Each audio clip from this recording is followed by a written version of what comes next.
In a world obsessed with charisma, the magnetic charm that draws followers, ignites movements and shapes destinies, there lurks a shadow, a truth few dare to acknowledge, that charisma, like a double-edged blade, can cut with brilliance or bleed with deception. But one man, centuries ago, dared to explore this darkness. His name? Niccolo Machiavelli. To some, he was a cunning tactician, to others, a cynical villain. But to those who understand the anatomy of power, he was a mirror, reflecting not what we wish leaders were, but what they often are. And through that mirror, we glimpse the unsettling reality of influence itself. Welcome to the dark side of charisma, Machiavelli's take on persuasion. Let us first journey back in time. Florence, Italy. The year is 1512. The streets pulse with tension. Intrigue hangs like smoke in the palaces and alleyways. The city-states of Italy are at war, externally with foreign powers and internally with themselves. Republics rise and fall overnight. Loyalties shift with the wind. The Medici family, powerful rulers of Florence, are deposed, then later restored. With vengeance, and at the heart of this chaos stands a man with ink-stained fingers and unblinking eyes. Niccolo Machiavelli.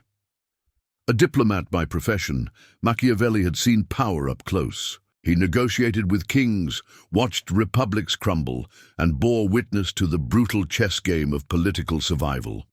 When the Medici returned to power, Machiavelli was accused of conspiracy, imprisoned and tortured. When released, he was exiled. But exile is not silence, it is reflection. In 1513, Machiavelli penned Il Principe, the Prince, a short treatise that would become one of the most influential and controversial works in political history. Far from a utopian dream, The Prince was a cold analysis of what it takes to rule and to stay in power. It was not a moral guide, it was a survival manual. Machiavelli wasn't a sadist. He didn't delight in cruelty, but he understood something. Most of us resist admitting power does not obey morality, it obeys effectiveness. To Machiavelli, rulers had two options: embrace the grim reality of politics or be destroyed by it. He wrote, "The Prince not to instruct tyrants in evil, but to protect leaders from naivete," because in his eyes goodness without strength was a liability. And in the volatile world of Renaissance Italy, weakness was fatal. His insights were radical, uncomfortable, but they were honest, and therein lies their enduring power. While The Prince is often remembered for its ruthless maxims, it is better to be feared than loved. The ends justify the means. One thread runs silently beneath its pages: the manipulation of perception. In modern terms, we would call it charisma. Machiavelli understood what today's influencers, politicians, and corporate titans exploit.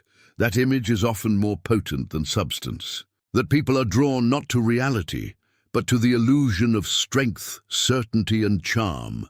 Charisma, then, is not just magnetism. It's a carefully constructed facade, a psychological lever. And in the hands of a Machiavellian mind, it becomes something far more dangerous than charm. It becomes control. Today, Machiavelli's name is synonymous with manipulation. Machiavellian is often used as a slur, a label for schemers and sociopaths. But this caricature misses the point. Machiavelli didn't create these traits. He revealed them. He pulled back the curtain on the theater of leadership and showed us the script behind the mask. The truth? Charisma has always had a dark twin, and in the pages of The Prince, that twin is given a name, a face, and a purpose. But this is only the beginning, because what Machiavelli offers next is a masterclass in psychological strategy.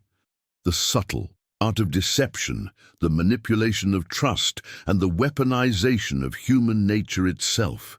So the question is not if we are influenced by charismatic figures, but how deeply and at what cost. As we peer deeper into Machiavelli's world, the smiles of charm begin to flicker. The warmth of persuasion grows cold. We begin to see the strings behind the puppet show. Coming up next, we'll dive into Machiavelli's most dangerous idea, the art of deception, because in his world, appearing virtuous was more valuable than being so, and the truth, merely a tool, twisted to serve power. Stay with us. In the theater of power, the audience applauds not for truth, but for illusion, a noble gesture, a stirring speech, a leader who speaks of unity, justice, and hope. But what if none of it is real? To Machiavelli, the appearance of virtue was far more valuable than virtue itself. And in his most unnerving chapter of human behavior, he revealed the blueprint of deception, a guide to wielding charisma not as light, but as shadow. This is the art of deception. The ends justify the means. It's one of the most quoted and misunderstood statements in political thought. While Machiavelli never wrote those exact words, their spirit permeates every corner of The Prince. He believed that morality must bow to necessity, that a ruler's duty is not to abstract ideals, but to stability and survival. If a lie maintains peace, if cruelty prevents rebellion, if betrayal secures the throne, then so be it.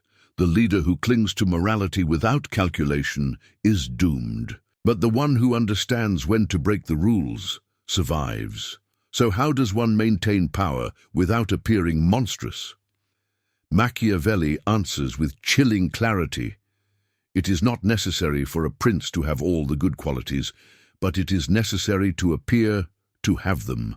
In other words, act the part, smile when you must, weep if the crowd demands it, make promises freely, speak of values, honor, loyalty, justice, as if they define you. But behind the curtain, be something else entirely. Be strategic, be calculating, be ruthless if needed. To the crowd, you are the noble savior. To your rivals, you are a predator cloaked in civility. Charisma, then, is performance. And those who fall under its spell rarely realize they're watching a play. Machiavelli was often accused of glorifying cruelty, but he didn't advise needless savagery, only strategic fear. It is better to be feared than loved, if one cannot be both, he wrote, but he warned, never be hated. Fear must be measured, controlled like a knife in the dark, not a rampage in the streets. A charismatic ruler knows when to inspire and when to intimidate. They craft a persona that commands obedience without revealing the hand behind it. Their presence alone becomes persuasion. Their reputation, a silent threat. Modern psychology confirms this. People respond to confidence, dominance, and emotional control, often mistaking them for competence or virtue. Machiavelli knew it long before the science did.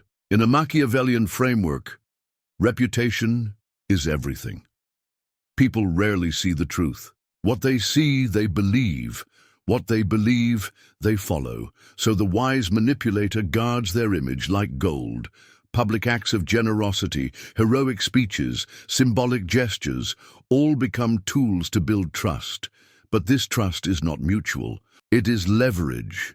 Behind closed doors, the charismatic deceiver may be cold, transactional, even predatory, but in public, they dazzle. They become a mirror of the people's hopes, because once someone believes in you, they will excuse what they do not understand, or worse, defend it. History is littered with examples, leaders who wore masks of virtue while orchestrating backroom deals. CEOs who promised innovation while exploiting their workforce. Influencers who built empires on curated lies. The strategy has not changed. Only the stage has. Politics, business, entertainment, social media, all are arenas where charisma can seduce, manipulate, and conquer. And just as Machiavelli predicted, those who understand the illusion often rise, while those who believe in it fall prey. Why is this so effective?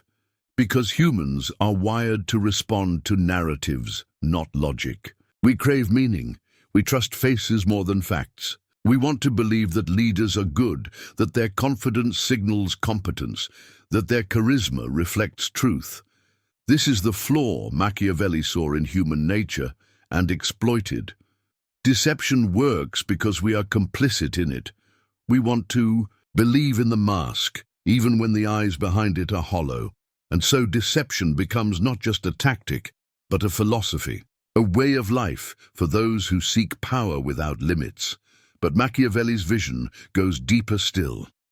In our next chapter, we examine the core of his worldview, the psychology of power itself. Why do people follow? What makes them loyal, fearful, or pliable? And how can one man bend an entire nation to his will, not through violence alone, but through emotional and psychological mastery? We'll explore how Machiavelli saw the human mind, not as sacred but as soft clay, waiting to be shaped. What drives people to obey, to kneel, to cheer, to follow a single voice, sometimes into glory, and sometimes into ruin? Machiavelli knew, and it wasn't hope, it was fear, vanity, ambition, the hunger for security, the need for meaning. To him, people were not noble idealists or enlightened citizens. They were emotional creatures, predictable and persuadable, especially when led by someone who knew how to play to their instincts. This was the true genius of Machiavelli, not just understanding politics, but the psychology beneath it. Machiavelli held a deeply cynical view of human nature. But he wasn't cruel. He was observant. He believed that most people are self-interested above all, value appearance over substance, fear loss more than they seek gain, can be persuaded by symbols more than facts, will betray trust when it serves them. In The Prince, he writes, "Men are ungrateful, fickle, false, cowardly, covetous, and as long as you succeed, they are yours entirely. But when the danger is distant, they are ready to offer their blood. When it approaches, they turn their backs, brutal, yes, but brutally useful to anyone seeking control." The keys to persuasion, fear, desire, and glory, Machiavelli's psychology, rests on one simple principle. People are driven by fear and desire. And if you know how to feed one and stoke the other, you control them. Let's break it down. Fear, the most primal motivator. Fear of punishment, fear of chaos, fear of the unknown. Machiavelli advised rulers to use fear as a stabilizing force, not to terrorize, but to keep people predictable. A ruler feared is less likely to be challenged. Desire for gain. People crave opportunity and reward. Offer prosperity, or even the illusion of it, and they will rally behind you. Machiavelli encouraged leaders to give just enough hope to inspire loyalty, but never so much that the people grow bold. Glory and recognition. Humans yearn to feel significant. A wise manipulator elevates loyal followers with titles, honors, and praise, symbols of value that cost nothing but yield control. This is how leaders build fanatics. These forces aren't new, they're eternal, and charismatic figures across time have used them instinctively or deliberately, from emperors to executives. One of Machiavelli's most unsettling lessons is how he suggests leaders exploit the weaknesses of others. He urges rulers to study the minds of their enemies and their allies. Does a rival hunger for praise? Feed it. Does an advisor fear irrelevance? Threaten it. Does a people long for a savior? Become it. This isn't merely politics, it's psychological warfare. And Machiavelli was its prophet. In modern psychology, this mirrors tactics used in coercive persuasion, such as gaslighting, triangulation, and intermittent reinforcement. These techniques manipulate perception and emotion to erode resistance and enforce loyalty. Sound familiar? Charismatic figures armed with psychological insight can bypass logic and infiltrate belief. That's why their power can be so enduring and so dangerous. But there's a lesser-known side to Machiavelli's teachings, one not about manipulating others, but mastering oneself. He warns rulers not to be ruled by impulse, to know their own flaws, to control their image, to think 5 moves ahead, to expect betrayal, and most importantly, to remain flexible. A man who wishes to act entirely up to his professions of virtue soon meets with what destroys him among so much that is evil. In other words, if you're not willing to bend, you will break. Charisma without self-control becomes narcissism. Persuasion without strategy becomes chaos. Influence without discipline leads to self-destruction. Machiavelli teaches that the true master of power isn't just charming, it's calculated, composed, and emotionally intelligent. Look to history. Look to modern leadership. The most effective rulers aren't always the most virtuous. They're the ones who understand human nature and their own role within it. They know when to be generous, when to be cruel, when to speak, when to remain silent. Their charisma isn't random, it's engineered, built on psychological insight, reinforced by fear, decorated with praise, and masked with humility. This is the Machiavellian archetype, a leader who wears trust like armor, but sharpens their blade behind the curtain. And in a world obsessed with personality and optics, this figure thrives. Charisma, persuasion, power. They are not inherently evil, but under Machiavelli's gaze, they are never innocent. They are tools, dangerous ones. And whether used to build empires or break spirits depends not on the method, but the motive.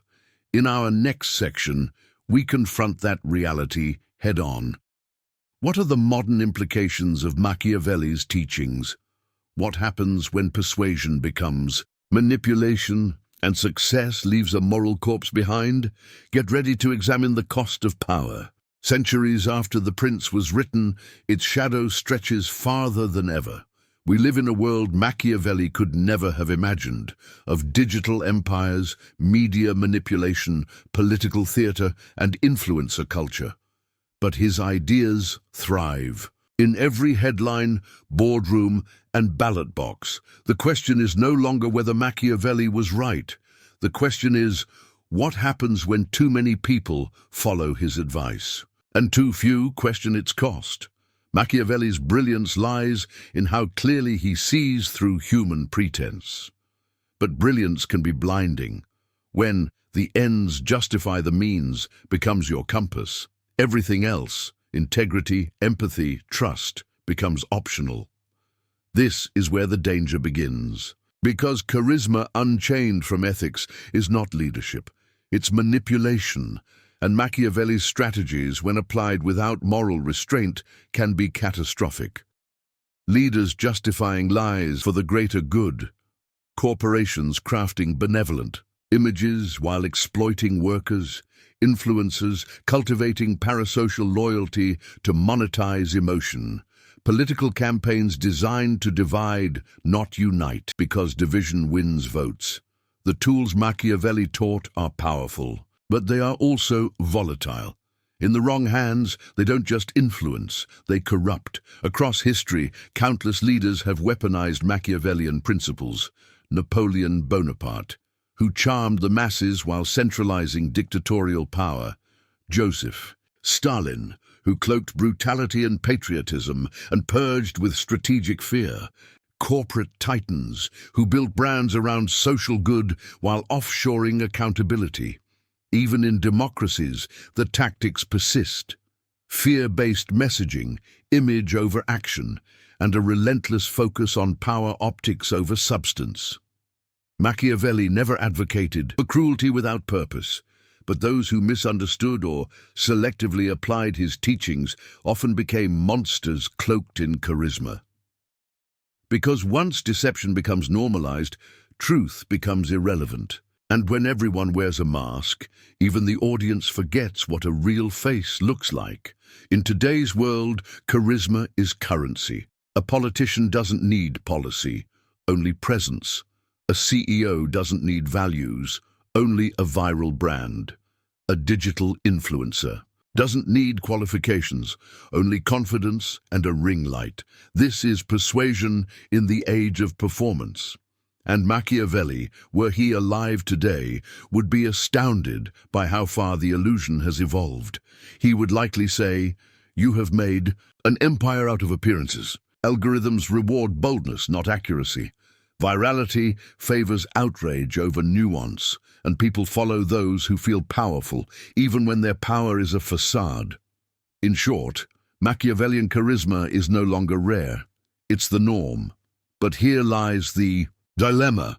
If persuasion is power, and power demands strategy, is it possible to lead without manipulating? Can a person study Machiavelli, use his tools, and still remain ethically grounded? The answer depends not on the method, but the motive. Persuasion isn't inherently evil. Influence isn't manipulation by default. But when used to control, exploit, or deceive, it crosses a line. Ethical charisma is possible. It means being transparent, even when it's uncomfortable, using influence to uplift, not deceive, acknowledging power dynamics and refusing to abuse them, leading with intention, not ambition alone, but it requires vigilance, because power doesn't corrupt immediately. It seduces slowly, whispering that the shortcut is justified, that the image is more important than the truth, that control is better than trust. This is the Machiavellian trap. And what of us, the everyday persuaders, the professionals, the marketers, the parents, the friends? We too use charisma. We too shape perception. We too sometimes pretend. Machiavelli's teachings challenge us to look inward. Do we manipulate under the guise of care? Do we curate ourselves for approval rather than connection? Do we use charm to control outcomes without admitting it? The danger of Machiavellian persuasion is not just at the top. It lives in the micro moments, when we choose image over honesty, tactics over trust, and recognizing that is where true awareness begins. Machiavelli showed us how power works, but he never told us whether we should use it. That decision is ours, to lead with light or to become the shadow, to persuade with truth or seduce with illusion. In our final chapter, we return to the heart of it all, Machiavelli's legacy. Not as a villain, but as a mirror, reflecting the world not as it should be, but as it too often is. Centuries have passed since Machiavelli first put ink to paper in exile, and yet the questions he raised still echo in our minds. What is power? What must one do to hold it? And what does it cost, not just to those beneath it, but to those who wield it? His legacy is not just a book, it's a mirror, and what we see in that reflection says more about us than it does about him. This is the enduring legacy of Machiavelli and the dark side of charisma. At its core, the prince offers a chilling truth. The pursuit of power is not for the faint of heart. It is a ruthless game.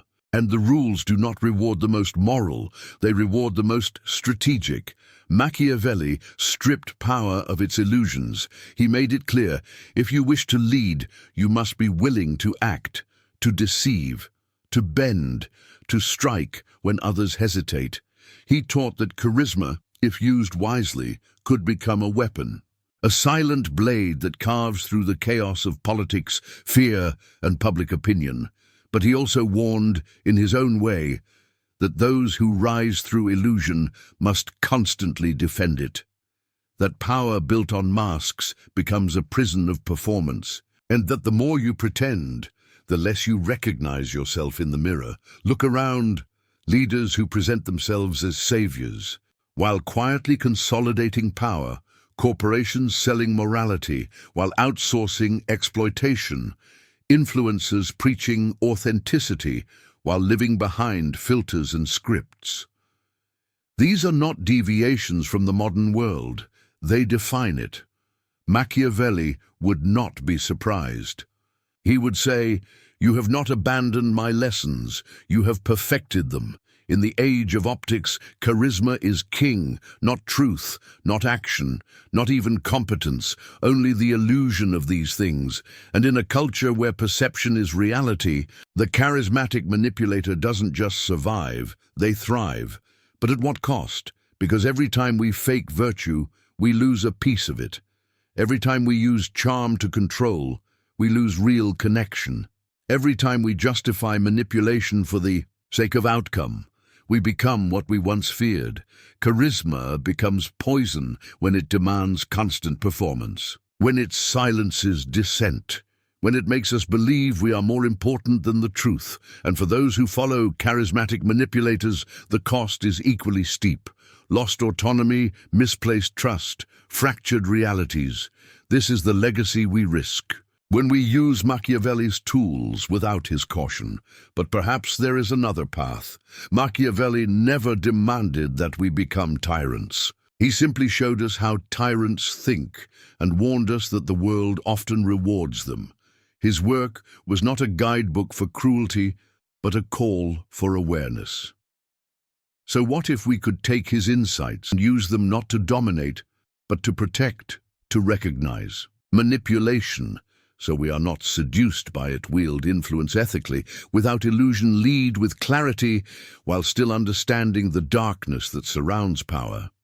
See charisma not as a trick, but as a tool that must be handled with care. We don't have to become Machiavellian to learn from Machiavelli, but we must not ignore him either, because those who do become his prey. So we are left with a question. Can we be persuasive without being predatory? Can we lead with charisma without cloaking ourselves in deception? Can we learn from Machiavelli's darkness and still choose the light?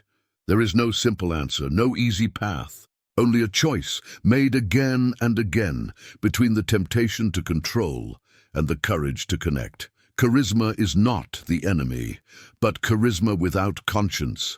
That is the oldest danger in the book. And now the mirror turns to you.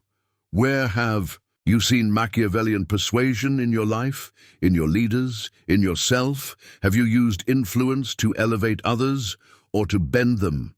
Have you worn the mask so long you forgot it was a mask? Drop your thoughts in the comments. Let's have an honest conversation about power, charisma, and the line between influence and manipulation.